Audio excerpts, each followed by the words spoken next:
James Strachey, en una introducción a los estudios sobre la histeria, menciona que se suelen considerar a estos como los inicios del psicoanálisis. Como se sabe, dichos estudios comienzan con el famosísimo caso de Anna O, que fue abordado por Breuer. Este caso no solo puso fin a la relación de Freud y Breuer, porque este último no reconoció el elemento sexual que estaba presente en Anna O, sino que se han alzado una serie de mitos en torno a la figura de Breuer, como el que se fue de vacaciones al terminar el tratamiento y que además ahí concibió a su hija. Pero ¿alguien se ha preguntado cómo surgen estas concepciones o de quién surgieron? ¿Del propio Breuer? ¿Fue verdad? Vamos a ver este video.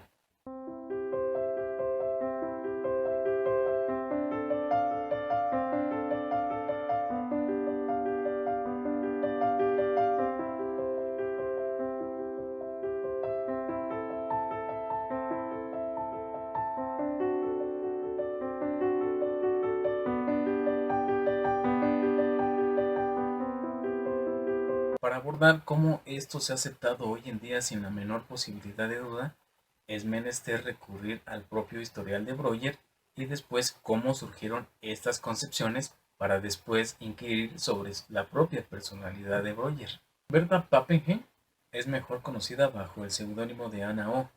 Era una mujer inteligente, de formación aristocrática. Además del alemán, hablaba el inglés y el francés, tocaba el piano, participaba del arte, era coleccionista, pero era profundamente infeliz. En julio de 1880 su padre enferma y Anna O se consagra al cuidado de este, hasta que ella misma enferma de una tos intensa y es cuando se requieren los servicios de Joseph Breuer. En el curso del tratamiento, fue desarrollando perturbaciones visuales, alucinaciones, contracturas, desorganización del lenguaje. Primero le faltaban las palabras y después perdió la sintaxis, hasta que cayó en el mutismo por 2 semanas. No profería algún sonido. Y es aquí cuando hinca el diente Breuer. Dice: es aquí cuando se volvió claro el mecanismo psíquico de la perturbación. Yo sabía que algo la había afrentado mucho y se había decidido a no hablar de ello. Cuando lo hube corregido, la compelí a hablar de ello e inmediatamente desapareció la inhibición. Además de poder hablar, se dio el estrabismo, salió de la cama, pero desafortunadamente a los 4 días muere su papá y esta recae. Ya no comía, tenía impulsos suicidas y el ritmo que tenía cuando cuidaba a su padre permanece en vigilia, que era sonambulismo y estado de sopor durante todo el día. Pero como Breuer había notado que en sus estados de ausencia, en sus estados de perturbación, de confusión, Berta solía murmurar palabras que a Breuer le parecían que tenían un nexo directo en que se ocupaba su pensamiento. Entonces Breuer la ponía en una suerte de hipnosis para que le empezara a decir esas palabras. Eran fantasías tristísimas o historias que contaba Anna O y que tenían como punto de partida el hecho de la enfermedad de su padre. Y cada que contaba esas fantasías o esas historias, veía a Breuer que quedaba liberada de su psique, pero este bienestar duraba pocas horas o incluso en la noche advenía nuevamente la intranquilidad, la perturbación. A este fenómeno Breuer lo llamó acumulación o condensación. Que esté al tanto de la interpretación de los sueños se dará cuenta de lo crucial que es este concepto. Pero ¿cómo llegó Breuer a esta solución, ¿no?, de estos síntomas? Bueno, dice que fue por casualidad. Vamos a ver lo que dice. La primera vez que por una declaración casual, no provocada, en la hipnosis del anochecer desapareció un síntoma que ya llevaba largo tiempo, quedé muy sorprendido. En el verano hubo un intenso periodo de calor y la paciente sufrió mucho a causa de la sed. Entonces, y sin que pudiera indicar razón alguna, de pronto se le volvió imposible beber. Tomaba en su mano el ansiado vaso de agua, pero tan pronto lo tocaban sus labios, lo arrojaba de sí como si fuera una hidrofóbica. Era evidente que durante esos segundos caía en estado de ausencia. Solo vivía a fuerza de frutas, melones, etc., que le mitigaban su sed martirizadora. Cuando esa situación llevaba ya unas 6 semanas, se puso a razonar en estado de hipnosis acerca de su dama de compañía inglesa, a quien no amaba, y refirió entonces con todos los signos de la repugnancia cómo había ido a su habitación y ahí vio a su perrito, ese asqueroso animal, beber de un vaso. Ella no dijo nada, pues quería ser cortés. Tras dar todavía energética expresión a ese enojo que se le había quedado atascado, pidió de beber. Tomó sin inhibición una gran cantidad de agua y despertó de la hipnosis con el vaso en los labios. Con ello la perturbación desaparecía para siempre. De igual modo se disiparon unos raros y obstinados caprichos tras relatar ella la vivencia que los había ocasionado. Ahora bien, se dio un gran paso cuando desapareció el primero de sus síntomas permanentes, la contractura de la pierna derecha, el cual, es cierto, ya había minorado en mucho. A partir de estas experiencias, que los fenómenos histéricos se disipaban en esta enferma tan pronto como en la hipnosis se reproducía el suceso que había ocasionado el síntoma, a partir de allí, pues, se desarrolló un procedimiento técnico-terapéutico que no dejaba nada que desear en materia de consecuencia lógica y de realización sistemática. Cada síntoma de este enredado cuadro clínico fue abordado por sí. El conjunto de las ocasiones a raíz de las cuales había emergido fueron relatadas en secuencia inversa, comenzando desde el día anterior a aquel en que la paciente cayó en cama y yendo hacia atrás hasta el ocasionamiento de su primera emergencia. Hecho esto, el síntoma quedaba eliminado para siempre. Con estas declaraciones no solamente había adquirido el sosiego Berta, sino que recurría cada vez menos al cloral. Como en esa fecha Berta solamente hablaba y comprendía en lengua inglesa, bautizó al tratamiento de Breuer como talking cure o cura de conversación y en broma le decía chimney sweeping, limpieza de chimenea. A esto se dedicó Breuer. Cada síntoma era abordado de esta manera. Hipnotizaba a Berta para que le expresara las ocasiones a raíz de las cuales el síntoma había emergido. Y así los síntomas uno a uno iban desapareciendo, removerlos por vía del relato, decía Breuer. Y bueno, así menciona muchos síntomas que va eliminando Breuer, que ustedes lo pueden checar en los estudios sobre la historia, pero a grandes rasgos este es el historial y así concluye Breuer. Dice que gozó de buena salud Berta, sin en cambio pues hay evidencia de que no fue así, pero no hay evidencia de que la haya abandonado a partir del parto histérico o que se haya ido de vacaciones a su segunda luna de miel a concebir a su hija. Bueno, ¿de dónde surgen estas ideas o estas concepciones? En los mismos estudios sobre la histeria hay una nota de James Strachey. Vamos a verla. En una oportunidad Freud me dijo, señalándome con el dedo este pasaje del libro, que había una laguna en el texto. Se refería al episodio que puso fin al tratamiento de Ana O, y me lo narró a continuación. Aludo brevemente a él en su contribución a la historia del movimiento psicoanalítico, donde, adoptando el punto de vista de Breuer, lo llamó un suceso adverso y en la presentación autobiográfica. Hizo un relato mucho más completo del asunto en una carta a Stefan Zweig del 2 de junio de 1932. Ernest Jones relata todo el incidente en su biografía de Freud. Bastará decir que, cuando el tratamiento había llegado en apariencia a una consumación favorable, la paciente exteriorizó de pronto una intensa transferencia positiva no analizada hacia Breuer, de inequivocada naturaleza sexual. Según Freud, fue esto lo que movió a Breuer a postergar por tantos años la publicación del historial clínico y lo llevó, a la postre, a rehusar toda colaboración a Freud en ulteriores investigaciones de este. Bueno, y a mí me queda la duda por qué Freud nunca agregó esa nota o ese pasaje. ¿Por qué dejó que James Strachey o Ernest Jones lo hicieran? Bueno, vamos a ir a esos pasajes que nos manda James Strachey, que es la presentación autobiográfica, la contribución y la carta de Stefan Zweig. Pero además hay que ver, porque la contribución es de 1914, entonces hay que checar también 5 conferencias que son de 1909, donde aborda el tema Freud y no dice nada de esto de la transferencia y eso, sino que únicamente lo demerita a Breuer.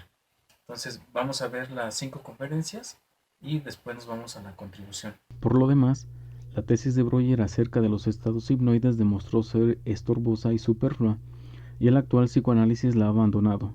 Les diré luego, siquiera indicativamente, qué influjos y procesos habrían de descubrirse tras esta divisoria de los estados hipnoides postulados por Breuer.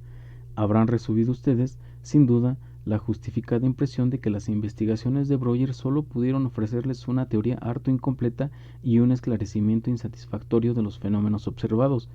Pero las teorías no caen del cielo, y con mayor justificación todavía deberán ustedes desconfiar si alguien les ofrece ya desde el comienzo de sus observaciones una teoría redonda y sin lagunas. Lo anterior es de 1909, tal vez no lo dice Strachey porque no aborda el tema puntualmente, como sí lo aborda en la contribución, que esta es de 1914.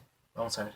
Ahora tengo fuertes motivos para conjeturar que, tras eliminar todos los síntomas, él debió de descubrir por nuevos indicios la motivación sexual de esa transferencia, pero, habiéndosele escapado la naturaleza universal de este inesperado fenómeno, interrumpió en este punto su investigación, como sorprendido por un suceso adverso. De esto, él no me ha hecho ninguna comunicación directa, pero en diversas épocas me dio suficientes asideros para justificar esta reconstrucción. Ahora vamos a ver lo que escribió Freud en la presentación autobiográfica. Habría podido aplastarme o desorientarme aduciendo el caso de su primera paciente, en quien, presuntamente, los factores sexuales no habían desempeñado ningún papel, pero nunca lo hizo. Durante mucho tiempo no lo comprendí, pero al fin atiné a interpretar rectamente ese caso y a reconstruir basándome en algunos indicios que él me había dado al comienzo el desenlace de su tratamiento. Después que el trabajo catártico pareció finiquitado, sobrevino de pronto a la muchacha un estado de amor de transferencia, que él omitió vincular a su enfermedad, por lo cual se apartó de ella estupefacto. Le resultaba penoso, evidentemente, que se le recordase su aparente torpeza. En su comportamiento hacia mí osciló durante un tiempo entre el reconocimiento y la crítica acerba. Luego se sumaron unas contingencias de esas que nunca faltan en situaciones ya tirantes y rompimos relaciones. Bueno, entonces, como menciona James Strachey, el caso es abordado ampliamente por Jones en su biografía de Freud. Entonces, vamos a ver cómo presenta a Joseph Breuer Jones. El doctor Joseph Breuer, cuyo nombre ha llegado a tener cierta trascendencia tan solo por su colaboración con Freud en los comienzos de la carrera de este, fue no solo famoso como médico vienés, que es como a veces se lo presenta, sino también un hombre de ciencia de talla considerable. Freud lo describió como un hombre generoso y ampliamente dotado y cuyos intereses intelectuales sobrepasaban ampliamente los límites de su actividad profesional. Y ahora vamos a continuar para ver cómo ornamenta Jones. Conocí por Freud mismo un relato mucho más extenso del que éste hiciera en sus obras acerca de las peculiares circunstancias en medio de las cuales llegó a su fin este novel tratamiento.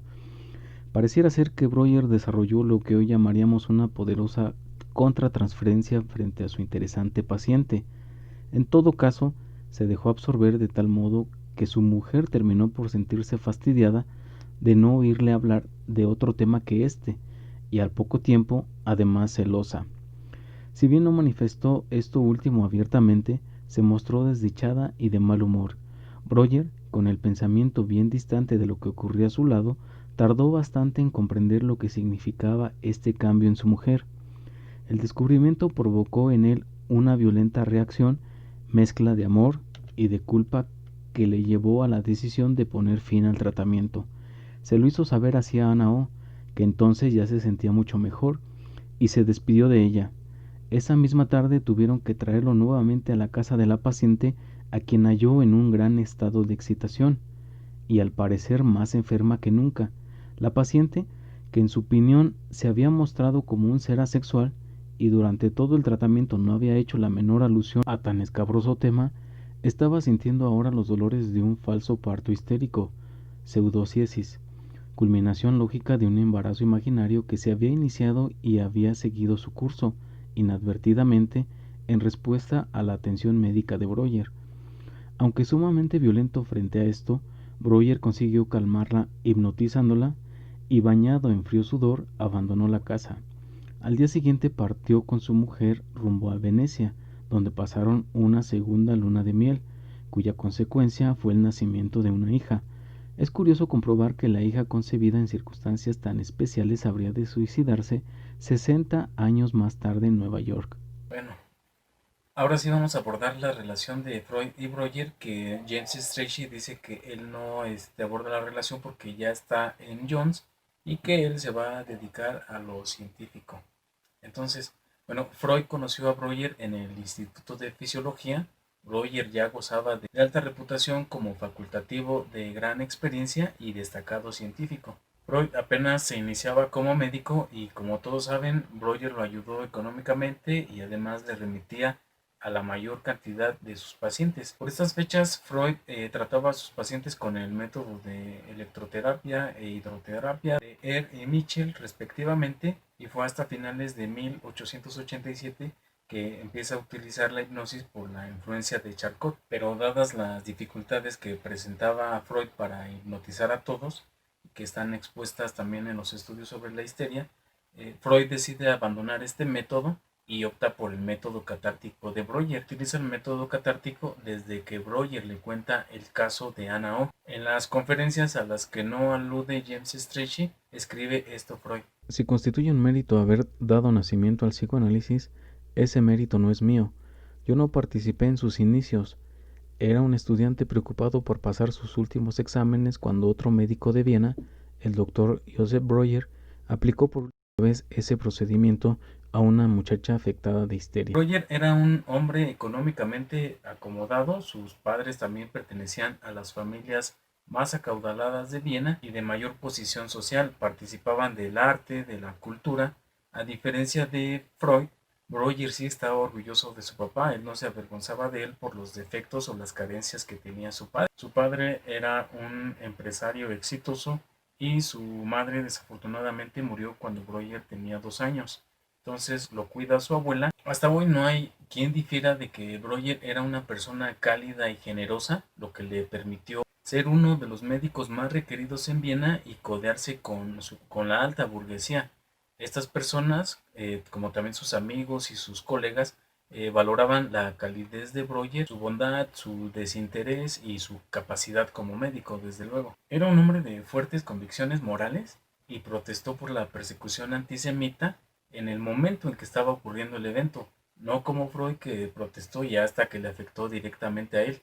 Vamos a ver una carta que escribe a sus colegas por el silencio generalizado que había en relación al tema. Ninguno de ustedes se da cuenta de hasta qué punto a un pueblo como nosotros le afectan estas cuestiones. No obstante, yo prefiero no molestar a mis amigos con el problema. En todos estos años mi indignación me ha hecho perder los estribos solo en 2 oportunidades. Por el sanguinario ensañamiento de los asesinatos rituales, se refiere a un juicio motivado por el antisemitismo que afectó a algunos judíos en Hungría en 1883. Y sin embargo, mis amigos se muestran sorprendidos por mi fanatismo, de modo que en el futuro me guardaré muy bien de expresar mis sentimientos al respecto, pero no puedo negar que el silencio generalizado a propósito de las cuestiones que me afligen y que todo el mundo puede ver que me afligen, la molestia que todo el mundo se toma para evitar discutirlas, todo ello ejerce en mí un efecto en extremo opresivo. Breuer era un hombre de ciencia, investigador, le gustaba resolver misterios biológicos, médicos, acuñó el término Hering-Breuer todavía en uso, acuñó términos como el de la condensación que vimos, catarsis, abreación, principio de constancia. Entonces no veneraba a la autoridad, él pensaba por sí mismo y no necesitaba apegarse a los postulados de nadie. Esto y su deseo de curar fueron lo que le permitió distanciarse de los métodos que reinaban por esa época para el tratamiento de los trastornos mentales. ¿Y cuáles eran los tratamientos que se utilizaban? Pues los que utilizaba el propio Freud, la electroterapia, la hidroterapia, algunas dietas, hierro, como Charcot les hacía tomar a sus pacientes. Incluso hay evidencia de que Charcot los hacía colgar de unos arneses de hierro para curar la histeria. Entonces, Breuer deja todos estos métodos y él empieza a investigar una nueva forma de abordar la histeria. Este era el ambiente médico que reinaba en 1880 cuando él toma el caso de Bertha Pappenheim. Como se puede ver, lo primero que hizo o lo que le permitió crear el método catártico fue el escuchar a su paciente, y eso que era médico. Es sorprendente cómo actualmente los médicos de hoy ni les interesa lo que hablen o lo que dejen de decir, ¿no? Todavía se instalan en el discurso del amo, en el saber, En fin, para Breuer la histeria resultaba un gran misterio. Fue por eso que le puso tanto énfasis al caso Berta Pappenheim o al caso Ana O, e incluso sus biógrafos han puesto de manifiesto que fue tanta la atención que se puede ver en la extensión del historial clínico, que él no acostumbraba a darle tanta extensión, o en la duración del tratamiento. Sus biógrafos dicen que Breuer se enganchó porque con Berta Pappenheim estaba presente el tema de la muerte, estaba presente su mamá, que también se llamaba Berta y que tenía la misma edad que Berta cuando murió. Entonces comenzó a escuchar las frases que ella decía, como vimos anteriormente, la alentó a hablar, a expresarse, a contar las historias, a decir lo que le pasaba por su mente, sus fantasías. Así Breuer pudo comprender en esas historietas o en esas fantasías los síntomas que se asociaban a aquellas imágenes y de las que Berta y pues desde luego también Breuer no era consciente. Breuer tampoco era consciente del impacto que estaba teniendo en Berta. Solamente se preocupaba por eliminar los síntomas y veía que sí se agravaban cuando se iba de vacaciones o cuando él por algún motivo no podía asistir. Y como es evidente, pues Berta experimentaba los sentimientos que alguna vez experimentó hasta hacia su padre. Desde la perspectiva actual, pues suena muy obvio, ¿no? Que haya un elemento sexual, un elemento transferencial, pero incluso, pues como vimos o como nos mandó James Strachey, Freud lo aborda hasta 1914. La verdad es que Berta sí experimentó alguna mejoría, pero no se curó durante los siguientes 6 años. Siguió enferma y pues por esto Freud demeritó su trabajo, como si los casos que él tuviera de histeria se hubieran llegado a un éxito o a la cura. Bastaría ver los mismos historiales de histeria, o incluso el caso Dora, o incluso el caso Ana Freud. Berta, posteriormente a esos 6 años, fue precursora del movimiento feminista, organizó una casa hogar para las personas maltratadas, para las prostitutas, para las niñas en trata. En fin, fue una activista social. Nunca se casó ni tuvo hijos y canalizaba su energía a través de la escritura, como lo expresa este poema que vamos a ver. Espero no arruinarlo.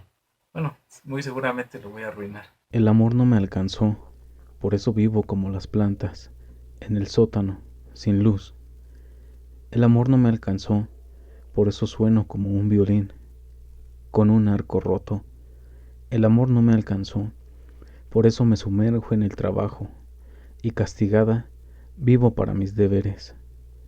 El amor no me alcanzó, por eso me gusta pensar que la muerte tiene un rostro agradable. Pero esta asistencia social bajo la perspectiva psicoanalítica, estos acontecimientos de madurez se revelan como sublimación de los fantasmas de muerte y amor, sublimación de la sexualidad y de la procreación, porque pues se dirige al otro, a la sociedad, a la cultura y no a lo individual, a lo particular.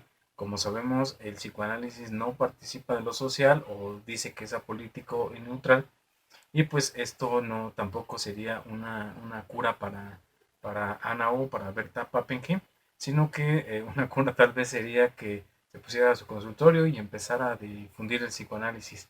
Pero bueno, durante la escritura de los estudios sobre la histeria, Freud se empezó a apartar de Breuer porque él quería hacer un gran descubrimiento, quería pasar a la historia y él lo encontró en la sexualidad, cuestión que rompió la relación con Breuer, como Freud mismo lo dice. En el caso de Anao estaba presente la pérdida y la muerte. Recordemos que el concepto de pulsión de muerte fue algo a lo que llegó Freud muy tardíamente. Estaba presente porque los síntomas aparecieron en el hecho de muerte de su padre, además que habían muerto hermanos pequeños de Anao, y Freud dio por sentado que la sexualidad era significativa porque Anao nunca aludió a ella.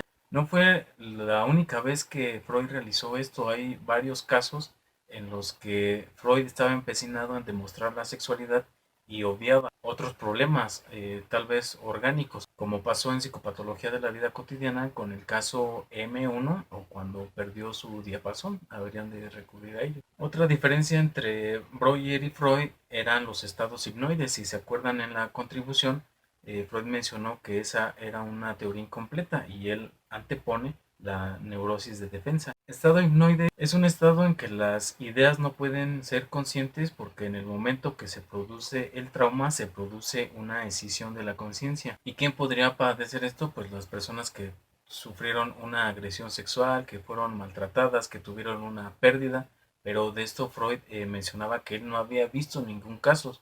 Si recordamos el video anterior, podemos ver que Ferenczi sí retomó el tema del trauma y que él sí vio muchísimos casos de trauma. Finalmente, en la carta que Freud envía a Stefan Zweig, expone que Berta hubiese experimentado un embarazo histérico, de igual forma que lo sospecha, que lo supone, que lo reinterpretó, pero que permite a Freud ornamentar la historia y ya vieron de qué manera.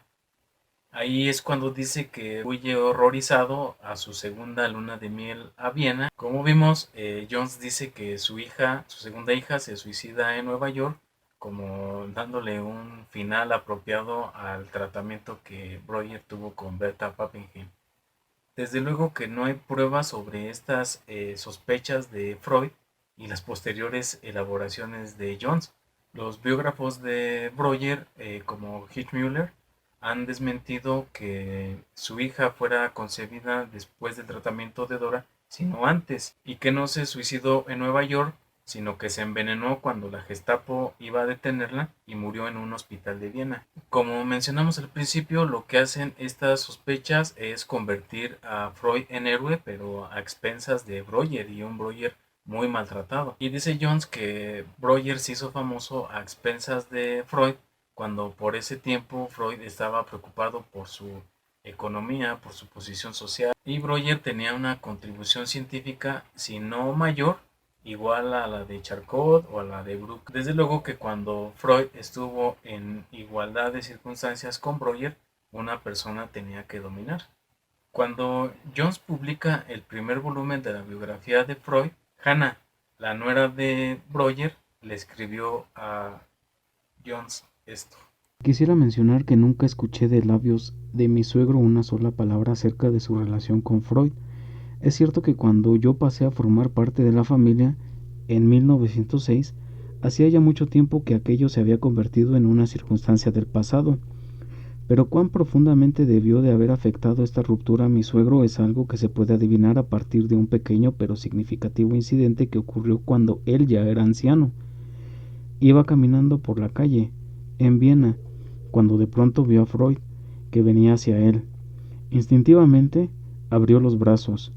Freud pasó a su lado fingiendo que no lo había visto.